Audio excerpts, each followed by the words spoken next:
10:20 if you're on the East And we Coast. live. We are You know, live on Facebook on the Chop Up.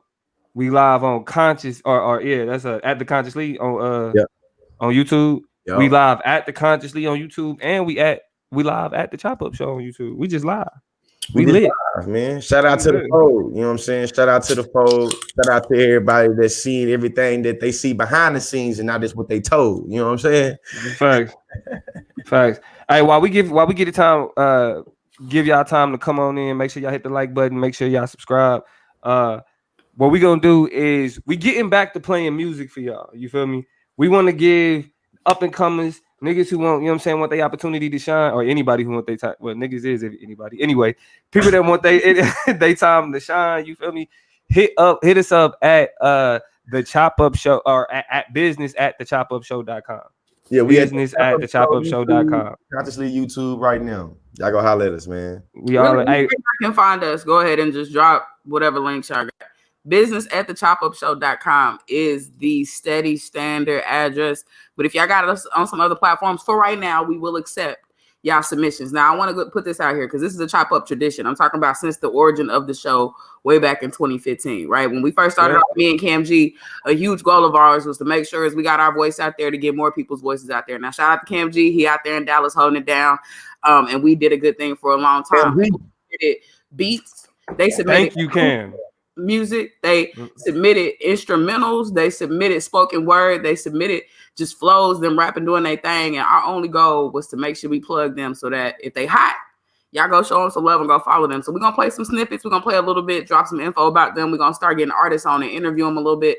But when we say submit your music, don't think we got... Ooh, did she freeze up on us? Yeah, she froze up on us. Now, hey, to follow up what she's saying, yo, hey, we not playing. Right now, what we're gonna get into is we're gonna get into my partner from DC, but he out here in LA. He go by the name of Ben Kenobi, aka Ben Brooks, and this off his latest project is called The Return of the Jedi. As we give Toya time to get back in here. And to get back in. We're gonna let y'all. We're gonna give y'all a listen of a song on the project called Pronto. Now, again, if you want your newest project, if you want your latest work to be displayed on the Chop Up, just hit us up wherever y'all see us. Send it, and we gonna get y'all in here. This Pronto, Ben Kenobi. Got a channel that shit. You can go your way, baby. Yeah. Me, my guys, we really live. Lord, forgive me, pay my tithes. Please don't have me reach inside. And that's in the console. Keep the semi when I ride. Lit off Henny when I drive. In the city, we gon' slide. Bet I be there pronto. I stay sharp like Hanzo. Me in the bitty, she being sedity. When he in the kitty, she know how to act. Lately been busy, but know that I'm back. Went from a nigga that's all in the block to popping out all in the blue. Shit, I've been giving it all that I got. Learn from my pops to follow the rules. Back on my bullshit, all in the cool. Strapped up like I wanted the truth. Call me the general, nigga salute. Always been cynical, fuck what you do. One with gorillas who come from the zoo. I'm with them killers who I just got banned on TikTok. Pack and holler at the moon.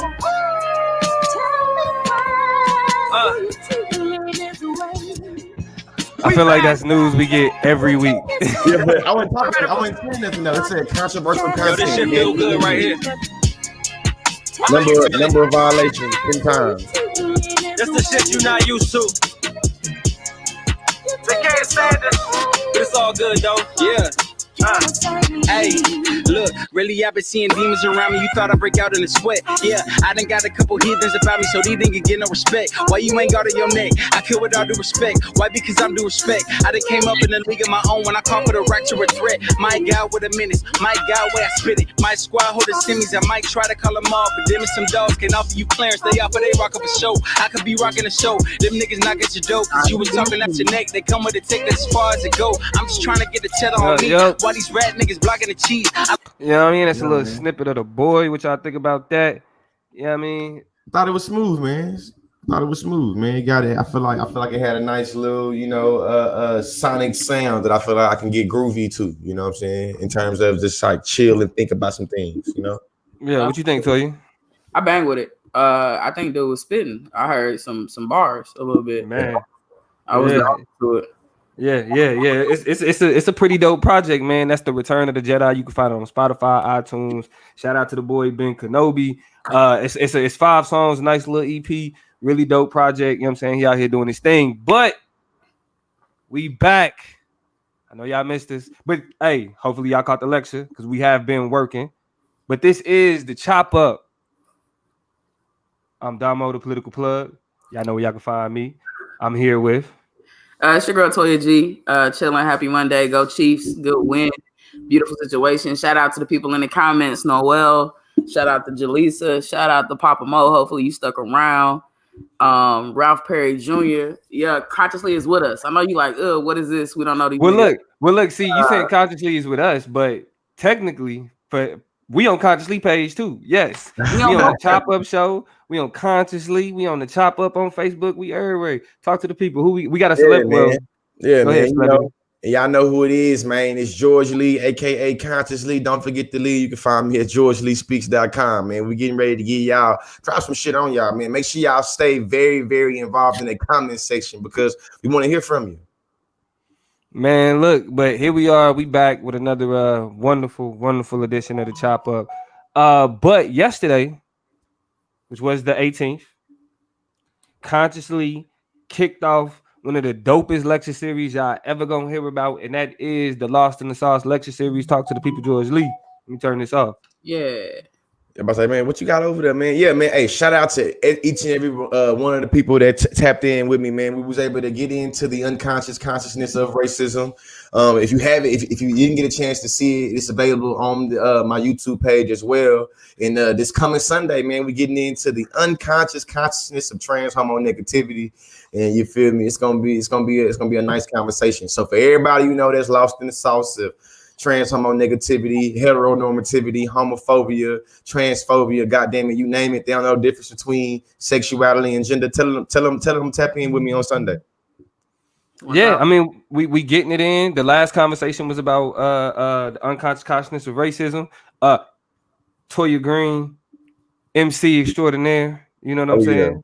Yeah. You know, she'll actually have. We'll be preparing more. You know what I'm saying? Because she on the leadership empowerment, teaching you how to lead people. You know what I'm saying? How to be a leader of men and women, women and men, and anybody outside of that paradigm. You feel me? So you know what I'm saying? So you feel me? We getting it in. Toya, how you feeling? Hey, feeling good. Definitely excited about that experience. Next Sunday is where y'all need to be at, right here on these YouTube platforms, on these Facebook platforms. What is it? 5 p.m. Pacific, 7 p.m. Central. We just tap back in, and to everything the Chop Up and the Consciously is doing, it's all intricate. It's all working together, and it's all taking off. So make sure you don't miss a beat with any of it. Hey, straight up. So we might as well go ahead and get into this snap chop. And since I've been causing a little controversy with it, I'll go ahead and touch on it first. Ice Cube. We gotta do it. We gotta do it, OG. I know you called out the podcasters and the faux intellectuals, but we gotta do it. Toya, what was the tweet? So my thing about this, right? Because we couldn't record last week. And Cube was out here talking reckless, and I felt bad that we missed the opportunity to really get on what he was talking about. When I peeped how he was moving with, these, plans for Black America, and I figured it would last a couple days and go away, but he's still tripping. I thought we weren't gonna be able to talk about it no more. It wasn't gonna be timely, but still to this day, even as early as this morning, Ice Cube on the internet, on Twitter, just bugging. This is what Beyonce's internet. On Beyonce's internet bugging. And I felt like he called us out. This is why I wanted to share this with y'all. Ice Cube said this morning, I hope all these people with podcasts and radio shows telling the world I'm too unqualified and uneducated to talk about a document I created don't get asked to pull out their communications degrees and show you they're qualified and educated enough to speak to you over airwaves. Interesting, he said that. I retweeted, and my response was twofold. First, degrees are not what qualify you to speak on shit. White metrics don't matter. But secondly, since you asked for it, I can DM you my CV. I have a bachelor's of arts in communication with an emphasis in public relations. I also have a master's degree in communication rhetoric. So if you'd like to see those documents, and by the way, my master's in rhetoric is from the top 25 and the top 10 in communication studies. So we can talk about that. If you want it. But whenever it's all said and done, you talking out of your ass, you talking out of turn, you talking real late, and you was talking to the enemy, my dude. You got to answer and own that shit. and eat it because you did not say a word about any of the plans. Y'all, I got into an argument with somebody on Facebook about Ice Cube and all of this and all that. And what is Joe Biden and Kamala doing?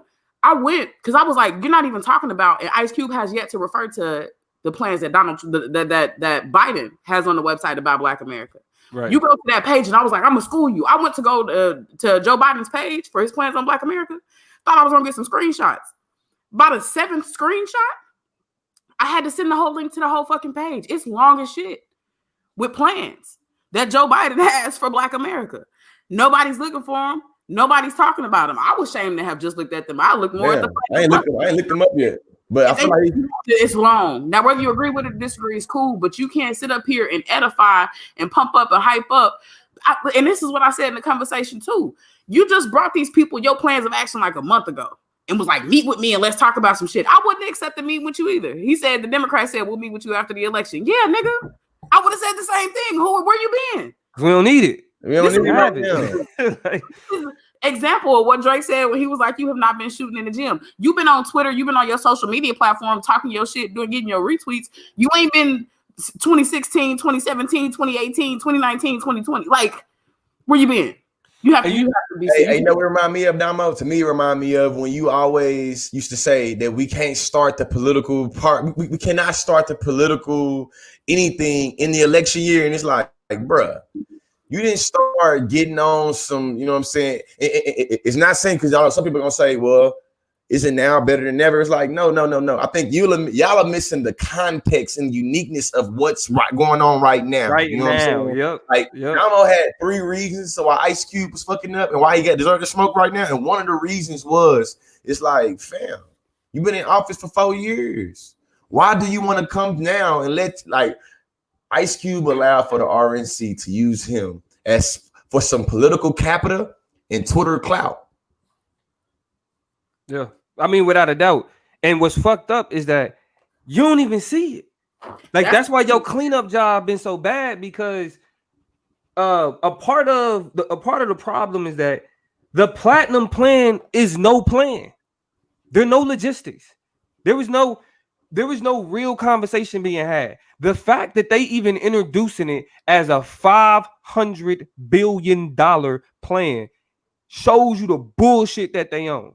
Yeah. Because when you look at the details of what's being discussed, the federal government itself is only going to make available $40 billion, and then incentivize or encourage, not even incentivize, encourage the private market to invest 10 times as much.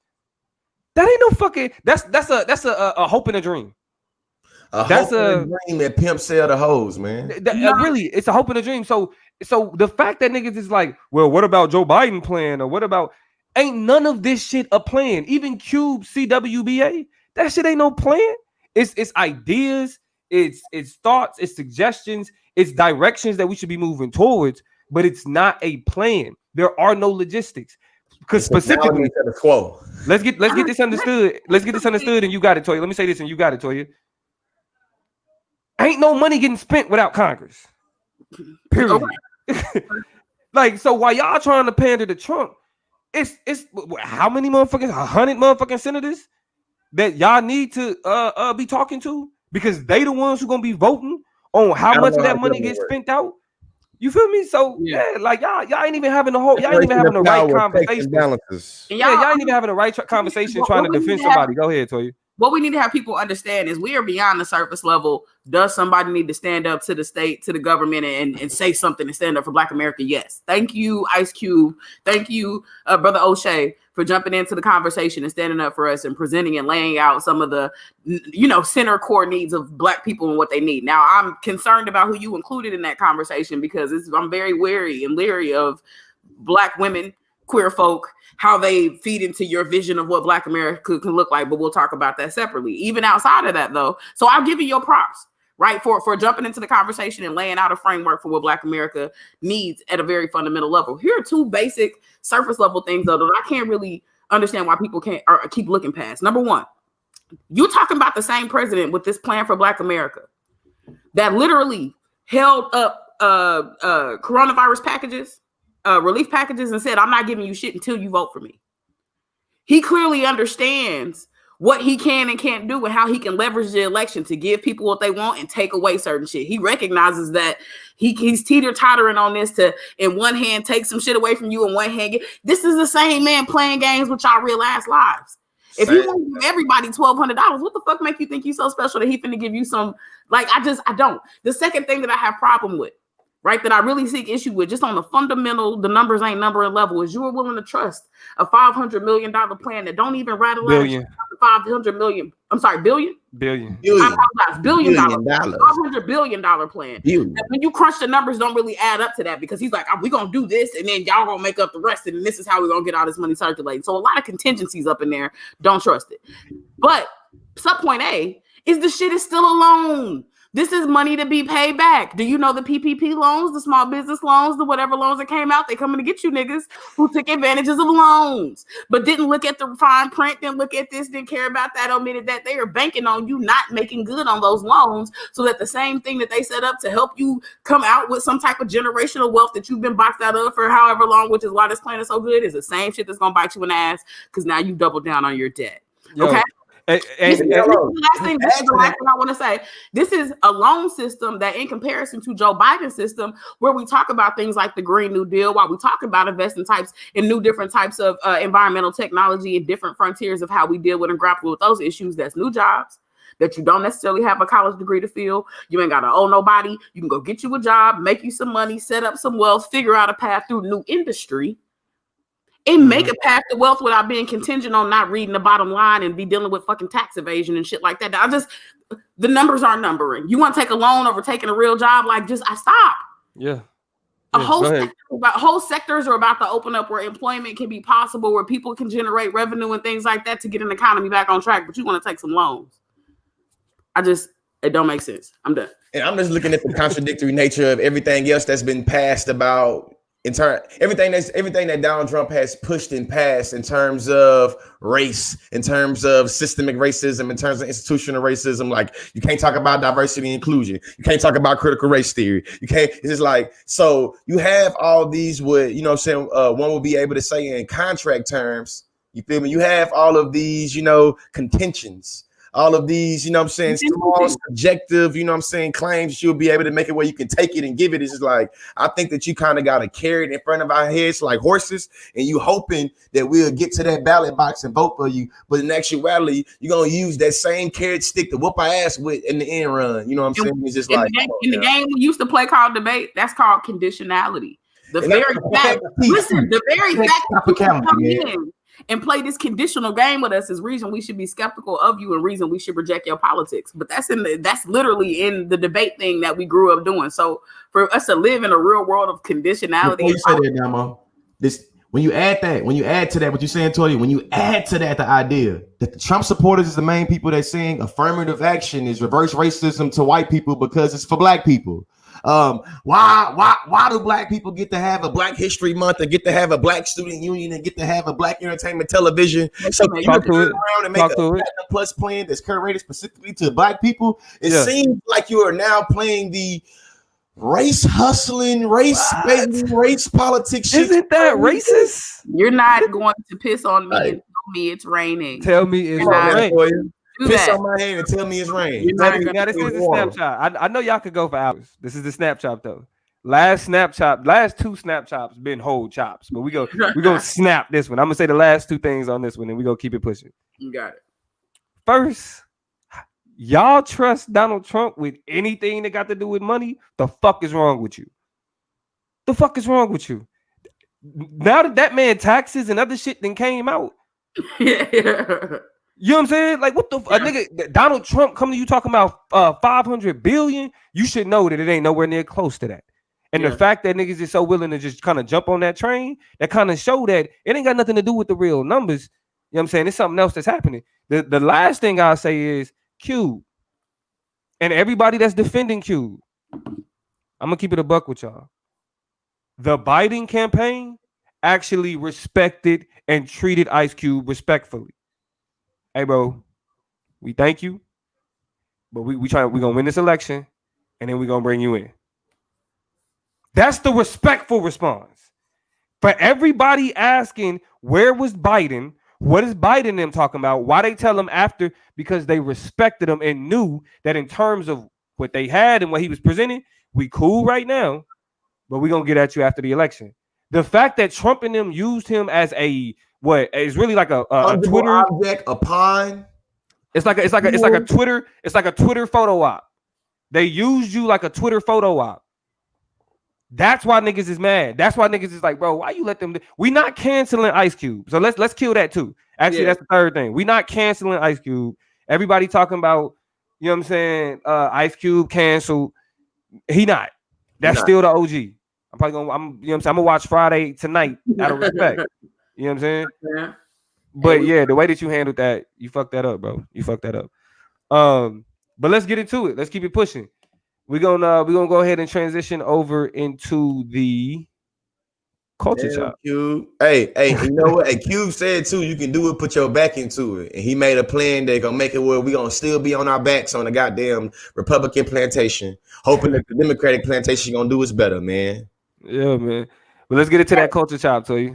All right. I wanted to jump on IG real quick, let everybody know on our page. Y'all go ahead and follow our IG page, the Top Up Show on Instagram. If y'all are coming from the Consciously land, jump on and follow us on IG so we can make sure that people know what's good. But here's my topic, right? I'm going to take what we just talked about with Cube and we about to expand a little bit more because I'm seeing an interesting phenomenon.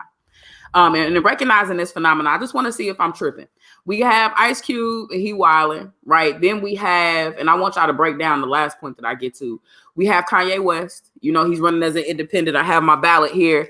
I've been a little bit late to the game filling it out. But Kanye Omari West down there at the bottom of my ballot, I think on that side. Lord have mercy. I don't even know if y'all saw it, but Lord. And so he's doing his own. But just to be clear, Toya, you just presented to the people because our podcast listeners, y'all make sure y'all subscribe to us on Spotify. Make sure y'all subscribe to us on iTunes or Apple Music, Apple Podcasts, Apple Podcasts. Yeah, Apple Podcasts. Make sure y'all subscribe to the podcast listeners. What did you just show? Repeat that. I just showed my ballot. And who is at the bottom of that ballot? The bottom of my ballot is Kanye. Omari. Is his name Omari? Let me see. Y'all see that's him. Yeah, there you go. That's him. Kanye Omari. Guerrera and Kanye Omari West. And so we got Kanye on the ballot. Then we got Diddy. Diddy's trying to create a whole new black political party, right? Just as recently as last week, by the way. I think this news came out like on Saturday. I think it's called the Black People Party too. The Black People Party, something like that. And then what did 50 Cent say today, y'all? Go ahead and run 50 Cent's latest comments about some taxes or some shit. Man, look, so I'm gonna pull up exactly word for word because 50 Cent petty, you know what I'm saying? He'll try to come for our broke ass and be owning this type of shit. 50 Cent said, "What the F? Vote for Trump? I'm out." You know what? He said, "Fuck New York, the Knicks never win anyway. I don't care. Trump doesn't like black people, 62%. Are you out of your fucking mind?" Okay.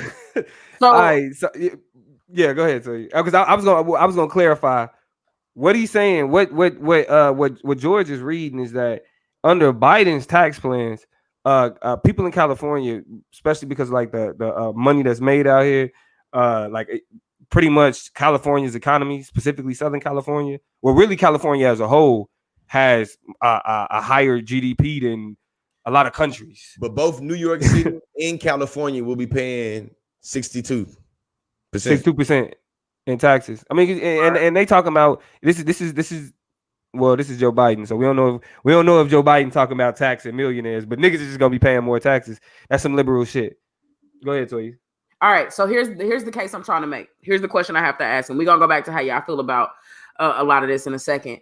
But I feel a pattern where we see some black men uniquely finding this as a good time to be overwhelmingly, outspokenly divergent from what everybody has agreed is the plan, which is to, by all means necessary, get Donald Trump out of the White House. It seems like everybody has tapped into this plan. They've committed. They've understood the agenda. And we have to do that by voting for Joe Biden. It's not by voting for fringe shit. It's not by throwing a tantrum right now at the 11th hour. It seems like everybody has agreed with that. first and foremost, my question is, am I tripping with this observation? Am I painting black men into a corner that is unrealistic? Because I want to know, we have and I frame this in a world where I'm seeing these black leaders say these things, and I'm seeing black men in my tweets and in my Facebook, and almost more of them are agreeing than anybody else. Hey, girl, you talking to some black men's. Yeah, hey, black men. Y'all ask me black women these questions all the time. So black men, about time we was the center of some questions, huh, George? What's up with you gotta ask us. About time, man. You don't never want to talk about a straight black man. You never want to talk about a straight black straight black men. Just but look, I get so mad when niggas do that to me on TikTok and on Instagram. Like, bro, is you trying to act victimized as a heterosexual black man right now in this way? Listen, don't get me wrong. We get criminalized. You feel me? We get strained, but not that way. This way, I'm gonna ask you a question, though, Toy. I'm gonna ask you a question with a tweet that I made today. I was inspired to make. I say it is obvious that Trump is going to see an increase in black man votes because boys lost in the sauce of capitalism. Yeah, Diamond told Ebony, "Make that money. Don't let that money make you." Boys obviously ignored that part of Players Club, including Ice Cube and 50 Cent. Yeah, break it down. I think that I think that there's going to be a definite increase of black men that will be voting for Donald Trump. I think that the respectability politics mixed in with a little capitalism, they got a little, they got a viral Umar Johnson, going on and say, all you need is a little bit of brainwash to activate the coon chip. We know that when it money, all you need is a little bit of money to activate the capitalism chip. And boys just start getting into that respectability politics and start, being opportunists. Make that money, don't let it make you. Man, look, see, this is where, remember back when niggas was saying black men are the white people, are the white men of black people? Remember when niggas would say that and like niggas got mad? It's one of the most controversial. I think about it. It was so controversial. I think about it a lot later. It was hot. Like, how the fuck y'all gonna do us like that, right? How you gonna say we a white man? Like what? But this is why I say time makes fools of us all. Just let some niggas make decisions. You feel me? And all of a sudden, for whatever reason, niggas feel like they end up on the side of, well, the Republicans. What are we doing? When did being a black man and uplifting black people have to do with being such a contrarian to black people? And what niggas don't even recognize is being a contrarian to what black people are doing is like literally saying, well, niggas, black people, y'all fucked up. Y'all fucked up in the head. So ain't nobody. That's the problem with this.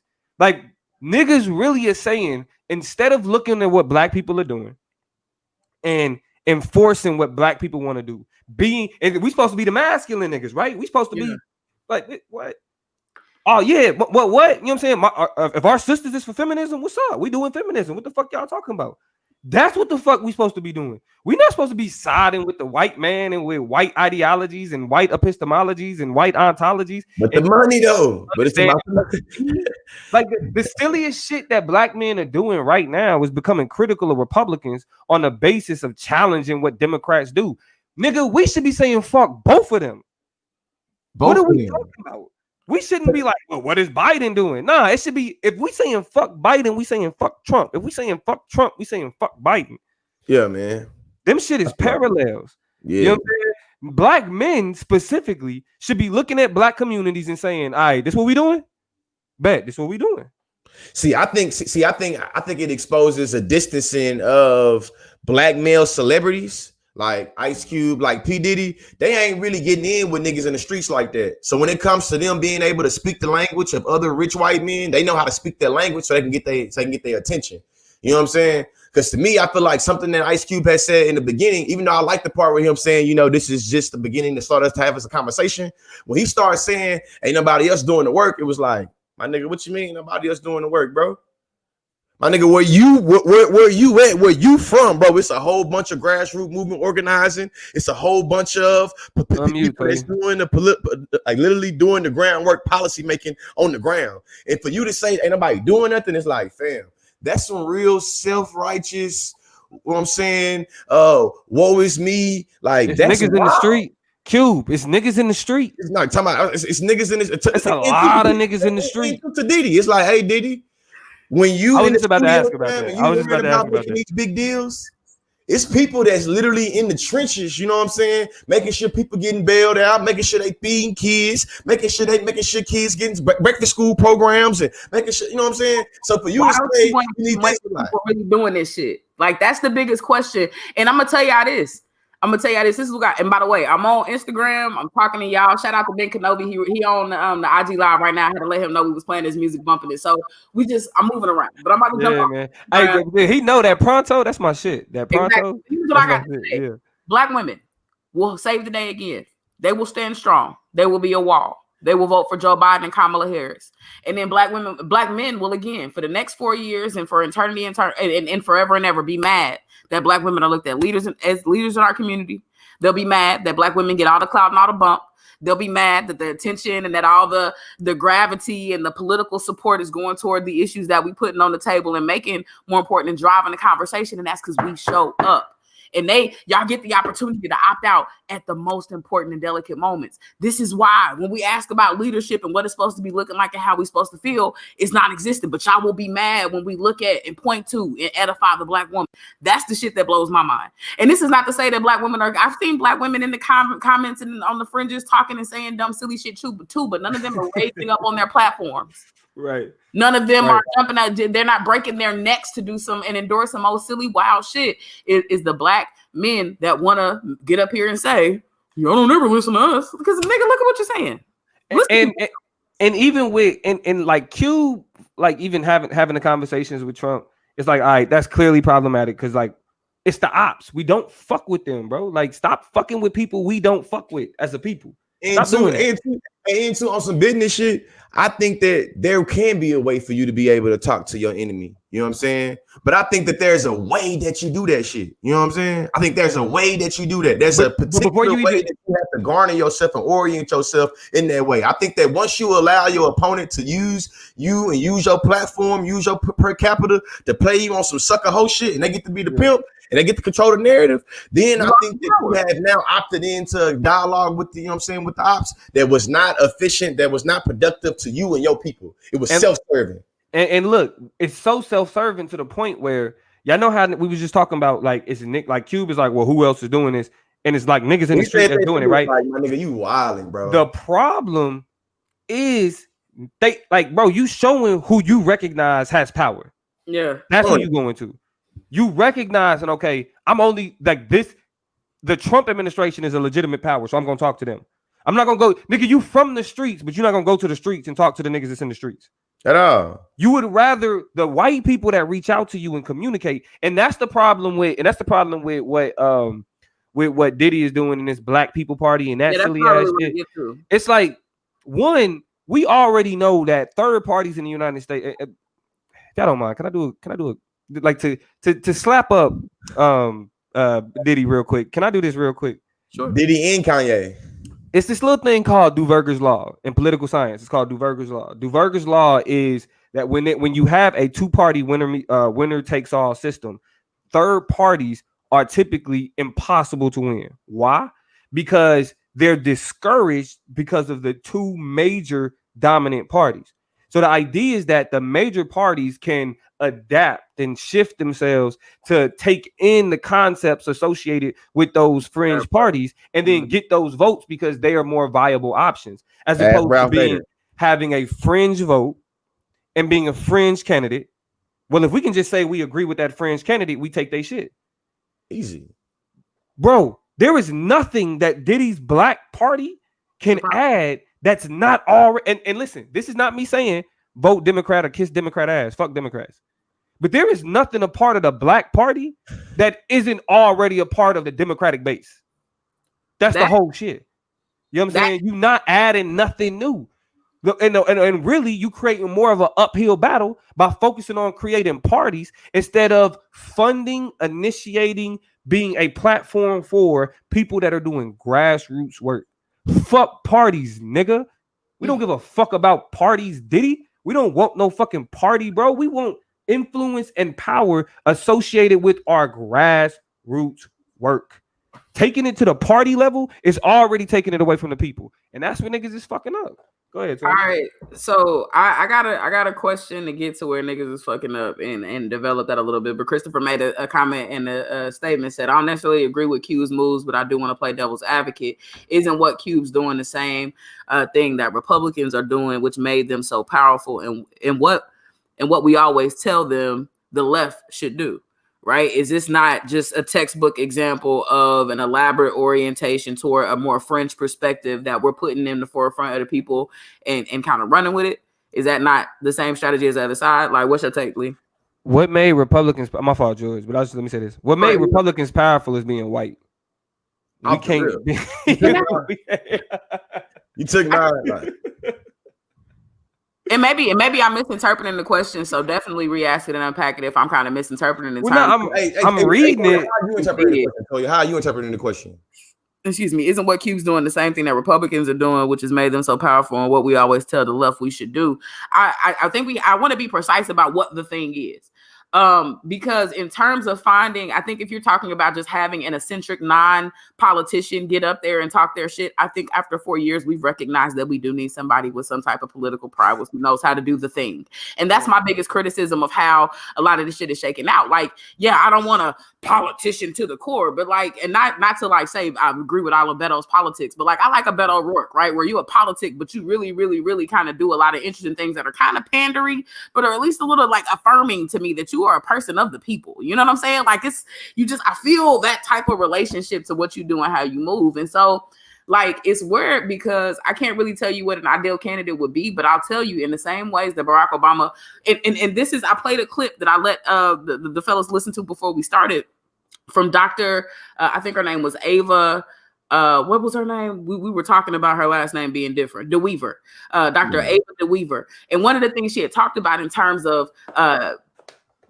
people doing politicians doing specific things for Black people and making those demands is like, when you start to look at what we can really do for Black people, look at Donald Trump. Barack Obama did a lot of things for Black people. It just wasn't like, this is for Black people. You can't hat tip shit like that in politics or it just won't move, right? You can't work like that. That's when you start to get into those reverse discrimination, reverse racism kind of system. That's the contradiction I was trying to get at. And I think that that's the question he asked. And I was like, but here's the thing, what she talked about specifically in terms of, and I want to really pinpoint this, when you talk about things that make Black people's lives better, you look at a president who spent the last 4 years undoing all of that shit. You know what I'm saying? So you can't really look and scoff at Barack Obama's presidency as easily as you want to and say he didn't do shit for Black people. He did. It just wasn't earmarked as shit for Black people because it can't be, which is why Diddy's plan won't fucking work because it don't move like that. There will be antagonistic people in the Congress, in the House, in the Senate, in the different branches of government, in the Supreme Court that are not going to let your plans for Black people fly. It sounds great. That's just not where we live at. And you know what? I think what that speaks to is niggas don't pay enough to political strategy. Like, I mean, y'all know what I talk about. Like, y'all niggas, this entire Cube shit is literally political theater. That's why Cube's name was introduced.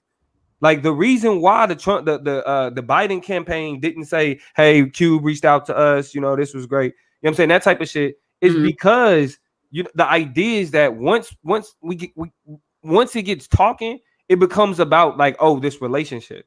It's a photo op. Yeah, and too, I recognize that Ice Cube made a statement and said that he knew that when both parties reached out to him, that whoever he decided to go with was going to use him as an op. But he said he didn't care about none of that stuff. In my mind, I think that's the problem. Exactly. I think that having the nonchalant, unapologetic, like I don't care about that in particular instances, it does you a disservice because I think that you're not able to like really read the room. If you say I don't care about nothing in the room, it's like you're not allowed to read the room and you don't recognize how things are implicated and how you do them and when you do them. And sometimes shit, hey, I grew up, y'all know I grew up down south, but I feel like everybody say this everywhere. It ain't what you do sometimes, it's how you do it. It's how you move, yo. I think it's just like, hey, fam, you got played, bro. As a matter of fact, the last thing I want to say too, Gary Heller, man.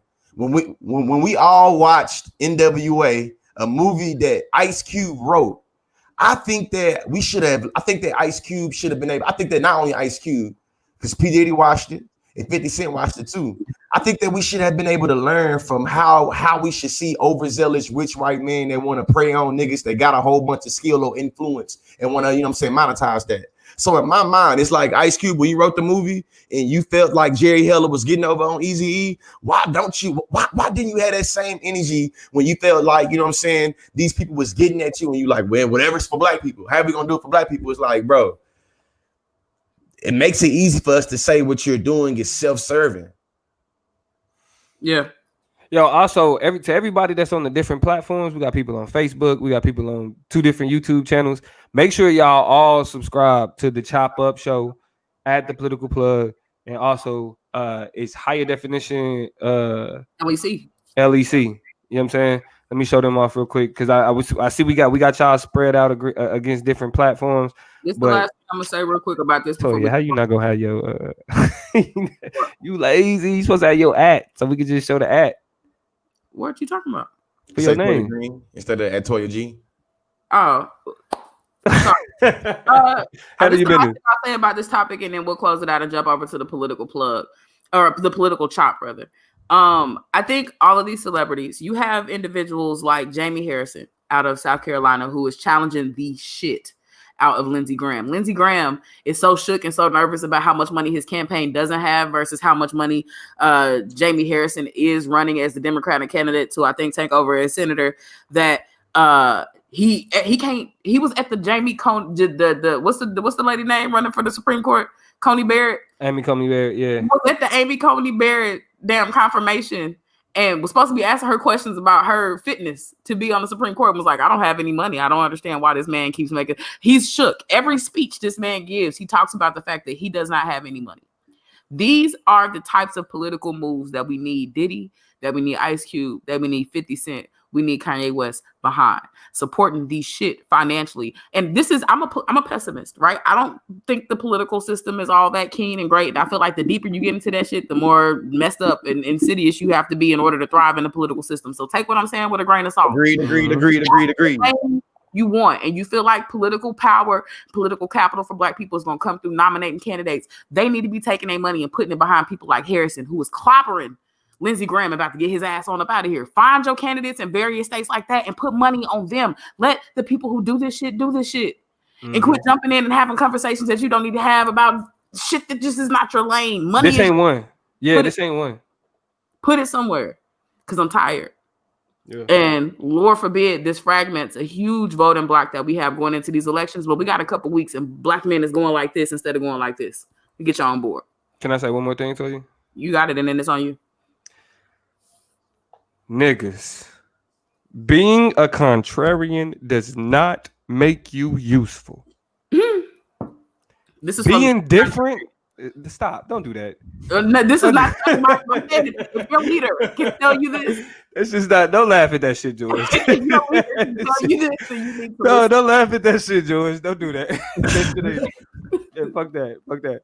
Being a contrarian does not make you useful. All right, just because being different does not make you better. In a lot of ways, when black communities specifically when we in need of unity, going against that just for the sake of like trying to do something that black people don't do, make you a jackass. I'ma just Hey, my last thing I'm gonna say on that is to my brothers that say not all black men. If you a black man and you feel like you hit by this, they say only a hit dog holler at the shoot on the fly, let it fly. But listen though. If you're a black man and you feel like you got an issue with this narrative that's being constructed, you got to ask yourself, what are you doing? What are we doing to change this narrative? You feel me? Is we getting in the way, or is we trying to make some space and get out the way? You know what I'm saying? And that's really what it come down to. Next chop. That's what's up. All right, well, we're going to go ahead and we're going to keep it pushing. And, hey, we this close to an election, so y'all know we got to get into the political chop. All right, the first story that we're gonna get into in terms of the political chop, because I'm talking to some debate experts, debaters of the decade, that type of shit. Yeah, I mean, debaters of the decade. Y'all don't know about that, but I was tied. They recognized the top 20. I was tied at 20. Okay, so just let the record show I slid in there. Listen, I'll just say all the niggas that I debated with, everybody that I called debate partner was either mentioned or honorably mentioned. So we'll just leave that at that. You fired. But I'm sitting here with the debaters of the decade, and we moving into I think Thursday. Yeah, Thursday for sure will be the second and the last presidential debate for this upcoming 2020 election. Y'all seen how it went? Let me first off, how'd y'all feel about the first one? I don't think we ever talked about the first one. We did. We did. Embarrassing, sad. Embarrassing, sad. To be honest with you, that shit shouldn't be called a debate, man. I feel like us as real debaters, we should be insulted that they called that panel questions a debate. I teach panel question, man, a Q&A panel. I teach a college level argumentation course and have not mentioned these presidential debates not one time inside of my class that is actually happening right now during the presidential election. I have nothing. That says a lot. Intelligence. That says a lot. Y'all, do y'all hear that? A collegiate professor is telling y'all that she don't talk about these debates in her class because of how ridiculous. So we know that like the first debate went as bad as it did. They had the competing town halls. I don't watch that shit. That's like I said, that's political theater. That's propaganda. I don't play into that shit. But we got the next debate coming up, and there was an interesting aspect that they were introducing into this next debate, and they was about to start muting niggas. Yes, in the upcoming presidential debates, when the whatever debater is responding or giving they statements, the opposing candidate will be muted to make sure that they don't interrupt the person that's speaking. As coaches, as runners of programs, because y'all both have debate programs on a university level that y'all run, correct? Correct.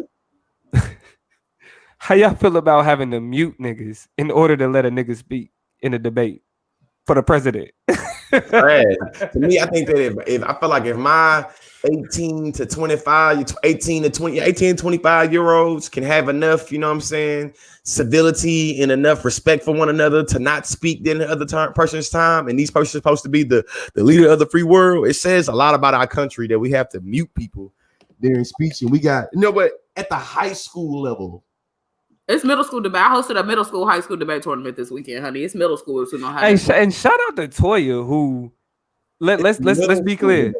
Let's be clear. Let me show y'all. Like Toya is what you call one of the debate superheroes. Not at all. So you was coaching a round robin at Harvard. I was. No, okay. I was coaching a round robin at Weber State. Coaching a round robin at Weber State. You were judging where? At Harvard. You were judging a debate tournament at Harvard, and you were running a high school tournament. Yes, all digitally. So a lot of all at the same time. 2 laptops and a phone and an iPad, and we wrote. If y'all don't follow this woman, we out here. HD, higher definition, leadership and empowerment. We need that content. Or just the personal shit. At Toya G. You know what I'm saying? At Toya G. Like even just the personal shit. Superhero, but I got an opinion about some things. Listen, we gonna give her credit where credit's due, because it ain't even that many black women running programs. Hey, it's a couple. It's a handful. Y'all crazy. She was running a high school tournament while she was coaching a college tournament, while she was judging at another college tournament. Man, y'all show my niggas some respect. Hey, we out here. We ain't gotta mute each other mic to talk.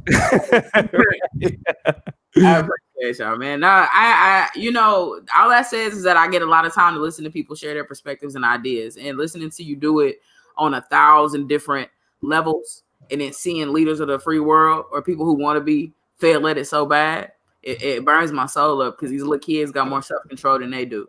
And so I think, I love the mute button, because it will force candidates to have to say things of substance without getting to fall for because a lot of what they get out of answering shit because they get antagonized and they go back and forth and everything just gets derailed. And so maybe people will be forced to actually respond to the questions they're being asked. But the other side of it is that, I think it's really sad that we have to mute. It's sad. And it shows a lot about your ability. I think it shows a lot about your fitness to do the job. Like, you can't control yourself. You can't sit still. You can't sit quiet. You got to cut people off. You know what's going to affect the most. You know who's going to get muted the most. You know who's going to take it personally the most. So I think it's kind of wild You know, I wonder, because Donald Trump pivoted out of the last debate because they were going to be digital and be separated and stuff like that, what even made him accept the terms of this? Because his biggest reason for why he didn't want to do the digital debate first time was that they could cut you off and they can mute you or whatever when you're talking. So did he just find it now strategically keen and logical to go ahead and have one last debate? And it's like, nigga, you just had COVID, nigga. Like, you know what I mean? Like, he also said too, he thought that Biden would be getting notes on the side. Sneaky Biden would be getting notes on the side. What up, Noel? Showing love, Noel, showing love. Thank you. But no, what that's what I'm tripping off of is the same reason you said you didn't want to do a debate last time, is because people could mute you. Is what you willing to deal with this time? We know you're gonna take it poorly. Twitter finna go off on Thursday because everything he's not able to say every time he feels shut out. You know what I'm saying? Like he's gonna take that shit out on Twitter. No, he's gonna be talking through the screen, and you gonna see. That's what I was gonna say. Yeah, he gonna be blood vessel. You gonna be able to hear him over, like, you know, because these are some good mics. You know what I'm saying? And like, even though they omnidirectional, meaning like they only gonna it's only really gonna come from what's in front. You gonna hear Trump yelling in the background like he's lying. Oh, he's making it up. Don't believe him. Even just like watch CNN and like MSNBC and CNN are gonna be petty enough to where you know what happened. You know what they do when you can hear when they be listening to motherfuckers off mic, they just put it in the captions. You know what I'm saying? So they're gonna be like Trump. I'm telling you that, like, hey, come back to the chop up after this debate because we're gonna be on that Monday. The political plug is gonna tell you first. CNN and MSNBC are gonna take every opportunity to hear Trump yelling in the background, attempting to interrupt Joe Biden, and they gonna throw the captions on that hoe to show exactly what Donald Trump was saying while he was speaking over that nigga. Well, we can even talk. It's just so. This is so childish and it's so petulant. Look at last week's debate. Look at last week's debate. Last week's debates happened separately on two different stations at the same time on the same day. And to be clear, Trump lost. Joe Biden had more viewers, and Trump did a terrible job in his. Trump lost. And we'll get to you fighting with the moderator, and you ain't even got nobody else you debating. Because he is fucking combative. He's antagonistic, man. Period. And so it's the weirdest. I don't. These are children, and they are about to. I think about Toya. It's something I think about a lot because I know we all three of us know how Black aesthetics work. So I'm thinking like, what would it look like if Black people was doing the shit that Joe Biden and Donald Trump gonna be doing on Thursday, or did what they did last debate they had. Yeah. And thinking of the ways that people will be able to demean, demoralize, dismiss, talking about how you're not qualified. As a matter of fact, to see Trump supporters say that Donald Trump did his thing in his debate, and then see the same Trump supporters turn around and talk about how unpresidential Kamala Harris was and how smart ass she was. Bro, I seen the Hodge twins on goddamn they commentary on Kamala Harris, bro. They don't get no promo. Call them sellout twins. Don't call them twins. They don't get no promo over here. Hey man, the conservative twins, man. I seen them boys go into some of the most textbook pathological shit about Black women. They literally said that she was the angry bad. They literally said she came off as angry. She was the angry Black woman. They said she was snobby. They said that it was like, fam, y'all picking every trope y'all can find. Y'all went and Google some shit like historically stereotypes for Black women, and you literally just copied and pasted that shit and y'all up in their show. So literally the same. And let's be real, Kamala Harris wasn't nearly as nasty, despicable as anything that Donald Trump did or said in his, you know what I'm saying, in his presidential election. Kamala Harris did not act, she literally and very intentionally was not the person she's been in these Senate hearings eating up motherfuckers and spitting them out because she knows she could not be that person. You got an iota, a fraction, a piece of what Kamala Harris could be. Oh, a piece. All the faces she was making. All of that was bottled hell. Nigga, I will let you have it. Hey, but they made the theatrical. in terms of semantics, though, The like literally, I best was thing, getting into John George. Dawson ass. As a matter of fact, I was getting into John Dawson ass. You know what I'm saying? You know, I ain't got no problem promo. I kick your ass. You get some free promos as I kick your ass. I'm getting on John Dawson ass like literally right now on StreamYard. How we on StreamYard on YouTube? He's saying something crazy and stupid about how black people not oppressed and about how systemic racism and how we not oppressed, but Democrats is holding us back. Some stupid shit. I'm looking at him like he gonna say some shit like, "Oh, now you're acting like Kamala Harris," and it was like, fam. So me looking at you is getting in the way of you talking. Yo, but you know what it is, George? You know what it is? This is why that snowflake shit is so funny to me.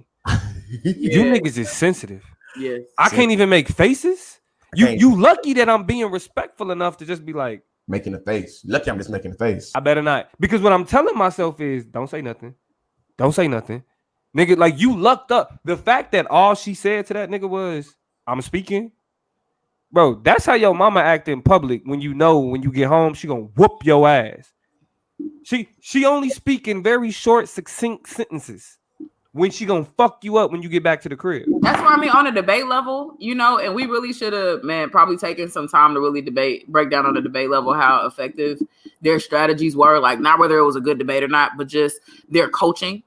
Like just going inside and really maybe breaking down what we felt like their coaching strategy was going into the debate and whether or not they executed it well. Because I think she executed the shit out of who she was supposed to be and what she was supposed to be that night. She wasn't about to push no needle. She wasn't about to change nobody's mind. Vice presidential debates typically don't. And hers in particular, being a black woman, nobody was zooming in trying to hear what she was going to say. If anything, they was trying to ignore that shit. So that being said, for what I know, they sat down and told her how to prepare, what to think about, what to do, what to say, her demeanor, how to hold the line, not to fuck up the campaign, don't derail nothing, don't say nothing that we gonna have to tweet and hear about 1,000 times tomorrow. She checked every box. Yes, she executed the strategy. I think she did the hell out of that. She did what she was supposed to and what she needed. Man, some side, something random. I'm just realizing that my mic wasn't on how it's supposed to be on. So I ain't gonna. You've been sounding straight. You've been sounding straight. So it ain't even bad. Yeah, it ain't even been bad. But we're gonna move into this second chop because I definitely want to get into this last chop. Or not last chop, but the second story. Yeah, last thing. The second story that we're gonna get into is about the polls. Now Joe Biden is doing a great job in the polls, but what a lot of people are bringing up is that there's a parallel between how Joe Biden is doing in the polls and how Hillary Clinton was doing in the polls. And we know how that shit turned out for Hillary. She was leading in the polls, smashing Donald Trump in the polls, but when it came down to election time, it was not what it was. That's why we're having the conversation that we're having today. Anyway, now, do y'all think we're dealing with a similar circumstance in terms of understanding these polls and that Donald Trump has a lot more support than we think? Or was 2016 an outlier and really Joe Biden has the opportunity to get in that ass? I think that we shouldn't think about the polls at all.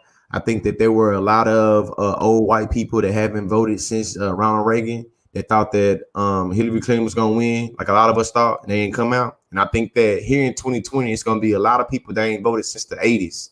That's going to come out the woodworks in Kansas and Oklahoma and Missouri and North Dakota and South Dakota. And you know what I'm saying? I think they're going to come out and show their thing. So I think that we should just, for Donald Trump. Okay. Yeah, for Donald Trump. Like all of those old Reaganomic Republicans that ain't voted since Reagan was in office, they finna come out in droves. All those closet white supremacists and racists. You don't think they empowered and voting? They coming. Huh? You don't think these are the same ones who came out in 2016? No, I think it's more gonna come out. I think it's more of them. It's more to come out. Okay, can the opposite be said? If that's the case, I'm hoping. That's why I said we shouldn't care about the polls. Speak to the opposite, Toya. Go ahead. Well, no, I will say the opposite and not that. I don't know. I'm gonna answer the overarching question. Well, I don't know if this is different. It feels different, but I don't know if it's different. The reason why it feels different is that I think a lot of people let politics be politics and didn't participate. I believe voting numbers were at a historic low last year, and I believe his voting numbers are going up and becoming they're reaching historic levels in certain states for the first time in a long time in those regards. So more people are definitely registered to vote and have already voted than ever before, right? most pre-voting that has ever happened, of course, because of the obvious, but still probably because of a lot of the obvious, both COVID and the nature of our political system and situation right now. But also more people are just getting invested because they feel like it's higher stakes than even it was in 2016. So for some reason, I feel like there are some material differences in between now and the first time before. I also think a lot of shit, what the old people say, we've been saying a whole lot of old people cliches. I think a lot of people found out that fat meat is indeed greasy. I think is the phrase. That the fat meat is it's exactly what you thought it was. Or that white meat is dry as hell. Yes, it is. And so I think people are tapping into that and recognizing that this Donald Trump shit ain't just an episode of The Apprentice. It ain't nothing to be played with. That is terrible. And what the death knell is, what I've recognized is that I don't think before COVID it was this close. I think the coronavirus really pushed a lot of people over the fucking edge because you got a lot of white people that I seen on Twitter and on different shit saying, I couldn't go to my aunt's funeral and I hate you. Like, that was enough for them. The insensitivity, the continuous unraveling of how the way he dealt with very passively his own health, I think a lot of people's turned off by that. The last two things I'll say, and then I throw it back at the plug, is this. Suburban white women. Suburban white, I actually will separate it. College educated women who tend to be suburban women, right? I think there's some overlap there. I think these are two different demographics because I've been hearing reports about them separately, but also kind of as a collective. And it is college educated women are making a shift. First and foremost, they are, I think, regardless, rural, suburban, city, urban, whatever, they are making a decision to move away from the political party and to align with Biden and Harris. Then you have suburban families, right, who didn't fall for the bait of Donald Trump saying, I protected your neighborhoods. I kept the Section 8 people. I kept the ghetto people out of your neighborhoods. Aren't you happy and satisfied? They feel like a lot of that shit is divisive language. They're giving up on Donald Trump. And then, lastly, the elderly. Are we starting to see declines and shit like that from their support of Donald Trump? So, again, these are polls, and we agreed that we're taking polls with a grain of salt. But I think uniquely those voting blocks who were hunky-dory, we see how white women showed out for Donald Trump last time. We saw how the old people showed out for Donald Trump last time. And we know that suburban people will protect their interests before they ever decide to allow for any, and they're even weary of this man. And so I think with those things kind of shifting and changing, there could be a little bump. Shout out to B2K with the Democratic Party. Maybe that was featuring Diddy too. It's funny that you bring that up. Yeah, but to piggyback off that, I think I'm more in agreement with Toya than George in this instance. George is he deals too much with conservatives on TikTok and on Instagram to have a full and in real life. He live in Oklahoma. My fault. He live in Oklahoma, and in real life. And what he's not understanding is that Trump pissed off a lot of white people. Let's be for real here. The appeal, but to be for real, well, yeah, in Oklahoma. But the appeal was we need a non-politician. You know what I'm saying? Because a non-politician will be able to handle things in a way. But now that you've seen how a non-politician move, it's like, this ain't what it is. You feel me? Like, there's been a lot of conversations with like what Toya said with suburban white women and college educated white women and those types of things to begin to understand that, like, yo, maybe we fucked up. Maybe we didn't make the right decision. You know what I'm saying? And so ultimately it's one of them things to where it's like, yo, go ahead. Sorry. No, because as much as it's like, I want to be like, man, 2016 wasn't necessarily wrong. Like, Hillary Clinton won the popular vote by a lot. And the polls are more of a reflection of the popular vote. It was Donald Trump's electoral strategy that won him the election. You know what I'm saying? Yeah. And the failure on the Clinton campaign to secure certain states or show even any type of, you know what I'm saying? Like, I'm going to come there and do a rally in like North Carolina or like all of these other places. So, you know, if we just going back off the polls, it wasn't necessarily as wrong as people try to make it seem in 2016. Yeah. It was just that shit. In certain key places, Hillary fucked up. What was you going to say, Toya? One of the things I was thinking about is the similarity between like these last hour or these last kind of influential things that happened. I think for Hillary Clinton, it was the emails. Might as well, shit. Right? The emails, though, that shifted the paradigm at the last minute. It really ended up working kind of in their favor. The reopening of the investigation by What was the FBI guy's name? I'm looking at his face. Comey, James Comey. Yeah. Yep. Right. So a lot of that last, 10th, 11th hour political motion convinced a lot of people to go ahead and slide over and not support Hillary in the places where she needed that support. I think the opposite is happening with the coronavirus. And now at the last minute, this pushing them over. And before the coronavirus shit, I would have bet my salary that Donald Trump was going to win. Yeah. Yeah, that coronavirus had an impact. So I mean, yeah. So to get into this last story though. Yeah, I'm getting tired. I'm getting sleepy on y'all ass. I gotta get up in the morning. Yeah, to get into this last story, I kind of want y'all opinion on this. The last Snapchat, me and Toya had a little back and forth, and it was about the response of pissed off white people if Trump loses, and it was this question of this civil war type thing. Like, well, if they lose, then this, and if they lose, then this, right? And I wanted to give Toya a little bit more just kind of opportunity to speak on what she was saying, because I think what I was taking when she was saying, I was taking that a different way, right? I was like, I don't even want you saying it, because in the context of the conversation, to me, it was one of those things that was de-incentivizing getting Trump out of there. So I do want to give her the opportunity to speak to more so this idea of if Trump loses, civil war, right? But I want to give my response to that first. And George is last. We really don't give a fuck about his opinion. He's sleepy anyway. He ain't gonna say shit that makes sense. Fuck you, motherfucker. Also, shout out to the Urban Absurdity podcast, a podcast based out of Kansas City. My cousin Tez Carter is a part of their wonderful cast, and they just had Michael Blackson. As a guest. So shout out to the Urban Absurdity podcast. Y'all go follow them as well. That's what's up. But when it comes to this civil war shit, I'm gonna tell y'all like I told my niggas on TikTok. Y'all's talking about the same people that was drinking bleach because Trump said it can help you get rid of COVID. Same people that was drinking Lysol, shooting up Pine Sol to protect themselves from COVID. Yeah.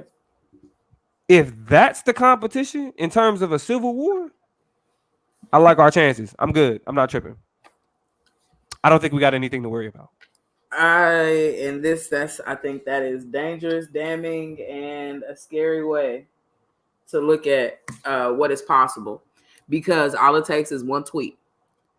All it takes is one tweet for crazy ass emboldened white people to take to the streets, and it's a wrap.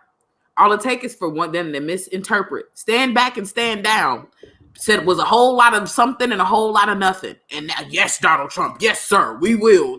You have people outpouring from the Proud Boys and from everybody else ready. And they interpreted that in their own little way. And that's why it was such a fury for a week about him having to go and renege on those statements, because all it took was one uneven-handed statement, one ambiguous, vague, kind of go out there and do your thing, turn it up type of statement, and it's a wrap. So his tweets already been used to being golden people that's been able to take violence on the mass thing. Don't forget about all the manifestos that was written in the name of Trump that had the same exact rhetoric from tweets talking about immigration, talking about immigrants invading the country and all that shit. I think that we can't underestimate what's going on. It's been many of videos that went viral from the Proud Boys talking about this and talking about that. And listen, you feel me? I don't think we should take this in terms of being scared. You know what I'm saying? About well, this means we should let Trump win. This means you should get prepared then to do something. You feel me? This means you should be mindful of the potentials of what could happen. Because I think that inevitably shit gonna hit the fan regardless. Whoever wins, shit gonna hit the fan regardless. You feel me? Shout out to Social Dilemma. I think Social Dilemma convinced me, goddamn. The documentary Social Dilemma convinced me that the powers to be had already did a little dickery during the 2018 midterm election. They was able to increase, psychologically manipulate us into thinking more politically, you know what I'm saying, aware. It's gonna be a lot of us that go to that poll. I ain't never been to the poll in my life. I'm 29 years old. You know what I'm saying? At 29, I'm finally decided I want to go to the polls. You know what I'm saying? Shit, man, them folks know that. You know what I mean? So hey man, everybody, if you going to the polls, you know what I'm saying, on election day, man, be on your P's and Q's. You feel me? Watch your back when you leave that motherfucker, and watch your back when you're going in, and make sure nobody following you when you go back to the house. Because listen, especially I know Damo gonna tell me I'm speaking crazy, but listen, if you live in Texas, I'm just waiting for you to finish. If you live in Louisiana, if you live in Mississippi, if you live in Georgia, if you live in the Carolinas, if you live in Virginia, if there is any type of narrative in the place and space that you gonna vote at, where they was talking about motherfuckers in white coats being able to hang you on trees and shit like that, I believe when you go to that damn poll, you should be on your P's and Q's and watch what you're doing and watch who following you and watch your back. He told them stand back and stand by. He also He also told them very specifically to watch what we do in the ballots. Give me a little Bleeding Kansas vibe. You know what I'm saying? We got a Kansas City and you're Kansasonian. You know, it's two Kansas Cityans. There's a Kansas and a Missourian and a Kansonian. You know that I know it now, but there's a history about Bleeding Kansas. You know what I'm saying? Yes, we know, nigga. Stop, nigga. That's like asking you, do you know about the Alamo, nigga? Stop. I know I ain't asking you. I'm saying that I'm talking to the people. There's Bleeding Kansas. If you don't know what this is, it's literally ballots and blood. All right, let me explain something to y'all. These goofy ass white people, are they crazy? Yes. Are they dangerous? Yes. But let's just look at some recent history. These dummies were plotting to kidnap a governor and go to war with the police. But guess what? I can't even believe that y'all got that y'all really got me saying this. The FBI was like, you know what? Nah, bro. Like, what are y'all doing? What are y'all doing? Like, y'all think you're arrested? You're under arrest.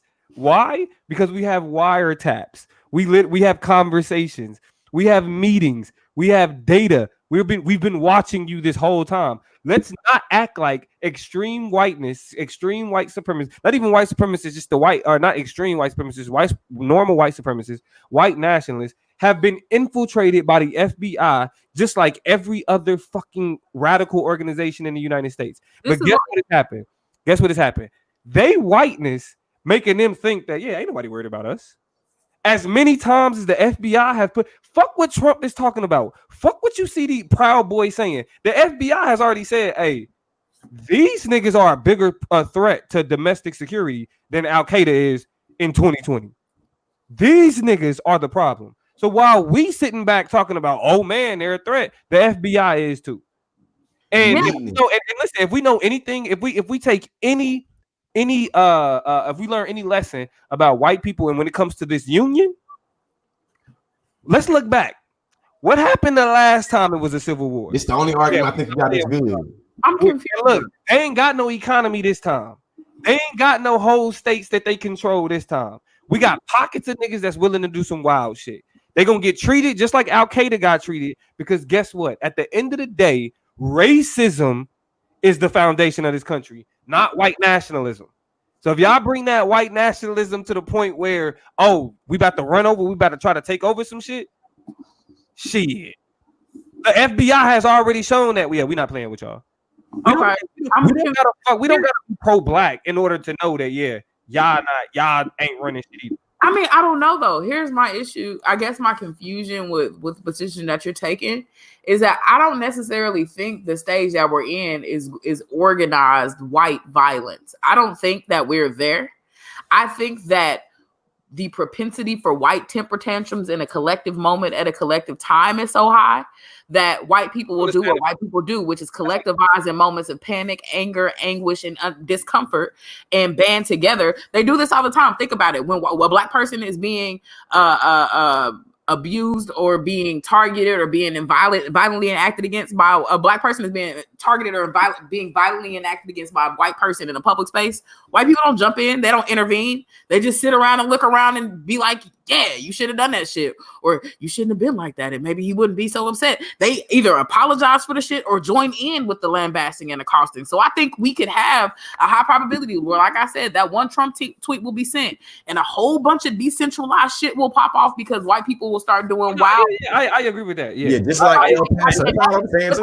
That's the thing I'm saying. You like, these are the same people who drunk bleach. Those are the people we need to be fucking worried about it. You are erratic. You're not logical. You don't crunch the numbers. You don't really think a whole lot. Unquestionable. I don't like you unpredictable. Well, okay, I see what you're saying, because like I feel like we've actually been talking about. I think that propensity for violence is the status quo. It could be anything that could push them over the edge. So it's like I could see how you're saying that's a trigger that could do that. So I agree with that. But in terms of like any of these shootings that have happened of unarmed black people in this country could have triggered it. George Floyd just happened to be a powder keg, the same way Trayvon was a powder. This violence is not new, but there are unique moments, and the same way we saw with our riots. It wasn't a collective idea like black people of popular major American cities across the country. We going off. It just was infectious, and niggas had enough, and niggas over here. It wasn't even shit happening in some cities, and they was just like, this is unfucking acceptable. And from there, we saw protesting and riots. And so I'm thinking that when I first got on TikTok a year and a half ago, they had literally the mass shooting that happened in El Paso. Then a few days later, it was another mass shooting that happened in another place. And another day it was you gonna have copycats. Like you know what I'm saying? So and so like it was like five mass shootings. 4 of them was Trump supporters. 1 of them in Ohio wasn't a Trump supporter, but it was like literally, it was like in my mind, that's the shit I'm worried about. It's like, listen, we don't need a civil war for people to die. You know what I'm saying? We already see that now, especially for niggas to die. And that's what I'm worried about in terms of Mississippi, Alabama, Texas, Oklahoma. That's what I mean. But see, I think more so.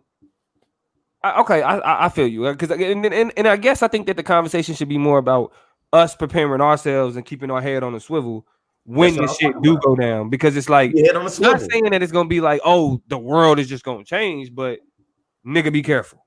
You know what I'm saying? Because the one thing I want y'all to, if y'all get the opportunity to Google, is there's a report out. I forget the name of the report specifically, but it was a study that came out about what's called the Trump effect.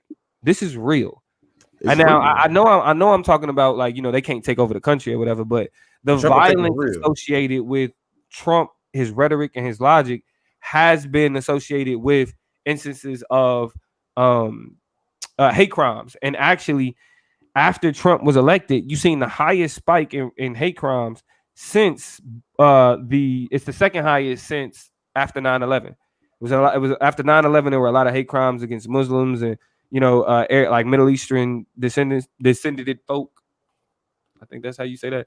Anyway, but and so when Trump was elected, you seen another spike that was damn near just as high, not as high, but that was the highest spike we had seen since that time. So that violence is definitely real. But there was also another report that was put out to explain how polling places are preparing themselves for these type of individuals to be checking for. Like, one, go check out this article by The Root that's talking about how weapons, how guns, that type of shit, open carry will not be allowed at polling places in states that allow for open carry.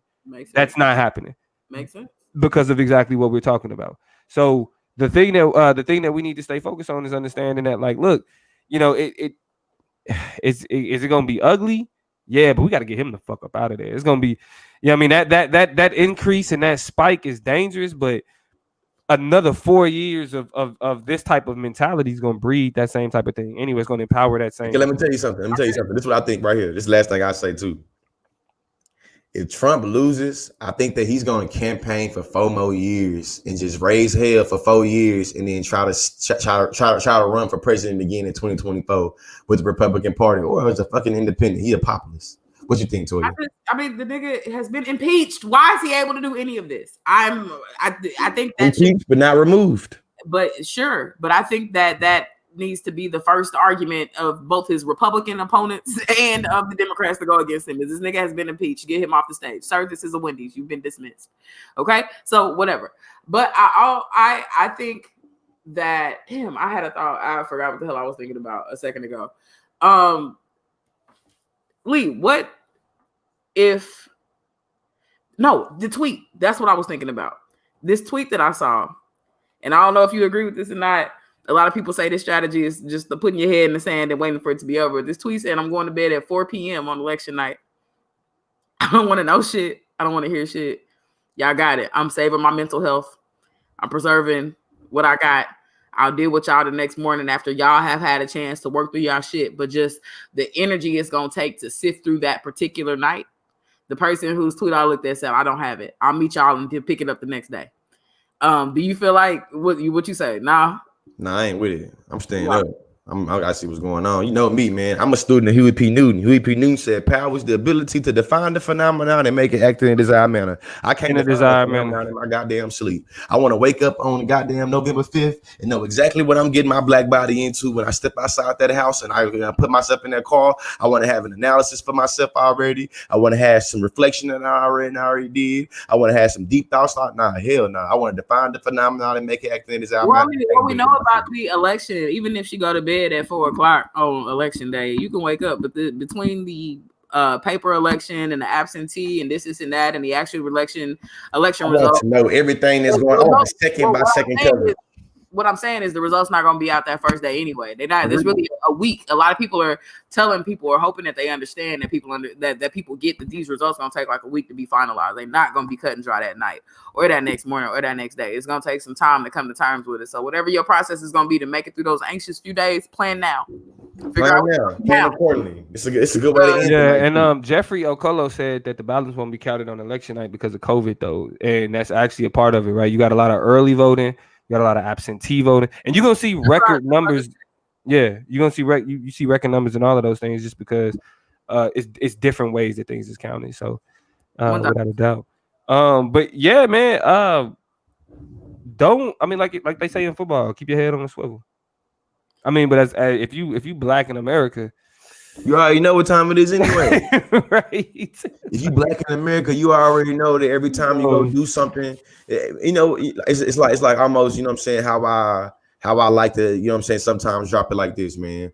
In systems of white supremacy, black progression is always met with white backlash. And I think that in this instance, anything that happens to the white savior, Jesus Christ, Donald J. Trump, is going to be seen as some black progression if anything happened that's not in his desire. So whenever that happens, that's not his desire, we got to get ready for that white backlash. History shows me that in America, anytime black people have any steps forward, it's going to be some force to try to push us 5 steps backwards. Like Donald Trump presidency has literally illustrated. With that being said, man, define the phenomenon and make it active, and be reflective and be critical thinking. Hey, the comments, Brittany said, I'm setting my alarm, loading my gun, and we'll find out in the morning.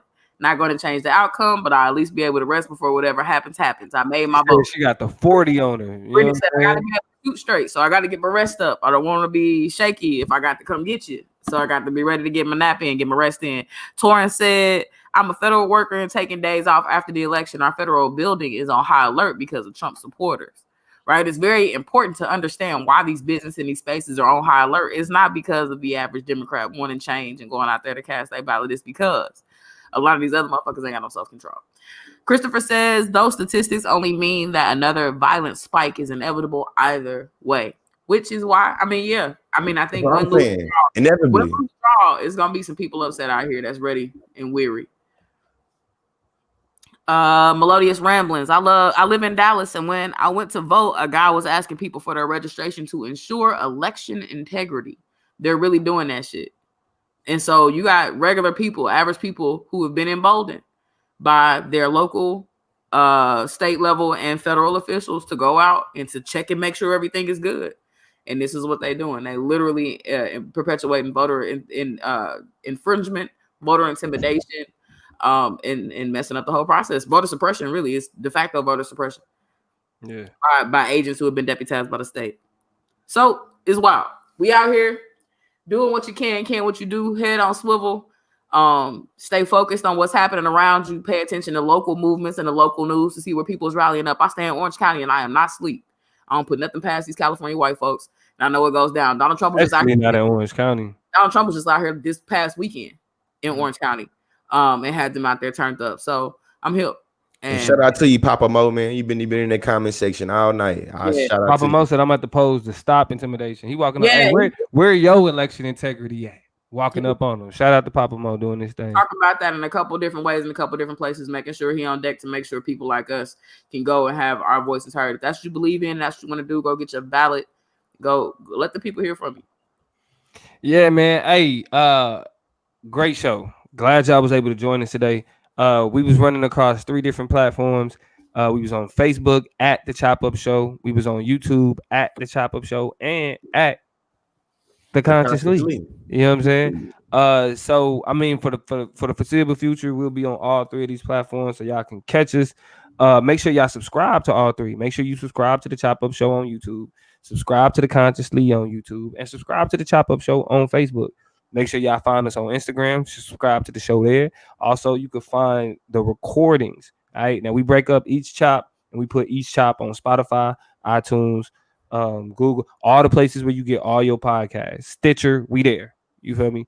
That's where y'all can catch the recordings. And just if you was like, I felt like Toya killed the culture chop, and that's all you want to hear, fuck the political chop, that's gonna be on iTunes. That's going.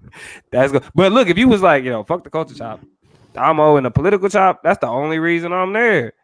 You can just catch that part on iTunes, on Spotify. Y'all are only here for Consciously. If that's the case, cool. And if y'all are only here for Consciously, everyone, okay, we know. Y'all already look. If y'all was only here for Consciously, y'all probably already followed a nigga. But if you don't, it's at The Consciously on YouTube, at The Consciously on Facebook, at The Consciously on Instagram, and at The Consciously on TikTok. And too, man, for anybody that's interested in donating to the Chop Up, man, all you can do is literally hop in any one of our inboxes, and we can direct you to how to do that. Yeah, straight up. If y'all want to support the Chop Up anyway, just hit us up on Facebook, YouTube, or Instagram, and just say, hey, I'm trying to connect with y'all, and we will get y'all the way to do that. Yeah, man. We're trying to be a sponsor as well. We're trying to be a sponsor of the Chop Up, man. Yeah. Shout out to us. We'll figure, what I'm saying, we can work out. We actually got some sponsorship packages already ready for you. So holler at us. We got some things for you. Straight up. If you got a clothing line, go ahead, Toya. No, I was just about to say, it's humbling that y'all even asking about that. We haven't really set up that type of situation because we want to make sure we're giving y'all quality, material, and that we're giving you something to come back and listen to that you feel like, you being equipped. And shout out to you, Brittany. By. So the fact that y'all saying this, Torin, I see you got big love for y'all. Thank you for coming and tapping in. Papa Mo, Brittany, all of y'all, we see y'all, we love y'all, we happy. Hey, shout out to Solar Vision Debate League as well. My niggas from SVDL that's in here. That's a debate league that pop off on YouTube. We be getting it in over there. That's Solar Vision Debate League on YouTube. We be getting it cracking. They hate George over there. Nah, but look, hey, it's been real. Again, y'all make sure y'all look out for the episodes on Spotify and on iTunes. We're gonna get it cracking. If y'all got show ideas, anything, if you have a clothing line, we support Black people, goddammit. We don't get music, clothing, you know what I'm saying? Like, if you got a blog, if you got an Etsy, you know what I'm saying, let us know and we will feature you on the Chop Up. Straight up. You know what I'm saying? Solar Vision Debate, man. What's up, man? What y'all got against me, man? Goddamn, man. I was talking shit. I was just talking shit. Toya, anything you want to add to the people before we get out of here? I'm good, y'all. Have a good night. Much love. All right, we out. See y'all on Sunday, man. Yeah. Oh yeah, I'm tripping. We got the newest. See y'all on Sunday. The second part 2 of the Lost in the Sauce lecture series.